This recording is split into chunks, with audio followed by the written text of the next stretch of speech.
মুসলমানদের জন্য ইসলামে দুইটি উৎসব, সেটি হচ্ছে এক হচ্ছে ঈদুল ফিতর, ঈদুল আজহা। ঈদুল ফিতর হচ্ছে রমজান মাসের ঈদ, ঈদুল আজহা হচ্ছে কোরবানির ঈদ।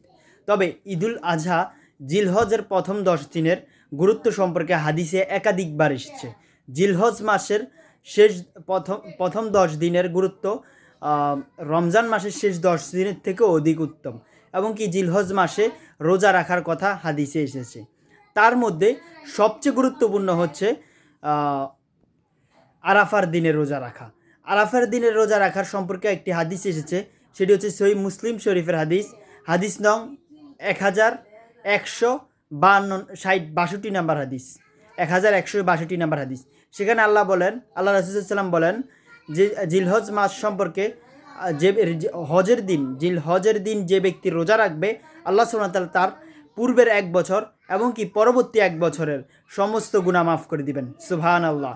এই দিনের রোজার মাধ্যমে আমরা আমাদের পূর্বের জীবনের এবং কি পরবর্তী জীবনের 1 বছর করে 2 বছরের গুনাহ সম্পূর্ণ মাফ করে নিতে পারবো। তবে এখানে একটু কথা আছে, জিলহজের দিনটা কবে?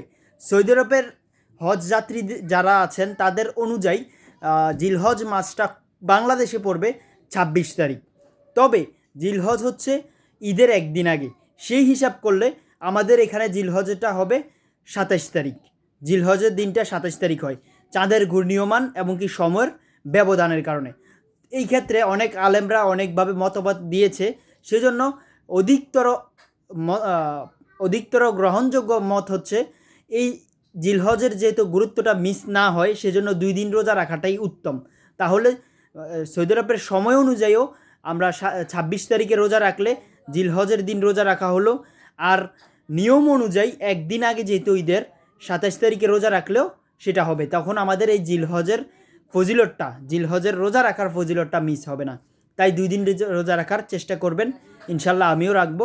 আশা করি এর উসিলায় আল্লাহ আমাদের পূর্বের এবং পরবর্তী 1 বছরের গুনাহ মাফ করে দিবেন, আমিন। আর জানার ক্ষেত্রে সকলকে সাদকা জারিয়া হিসেবে ভিডিওটি শেয়ার করে দিন।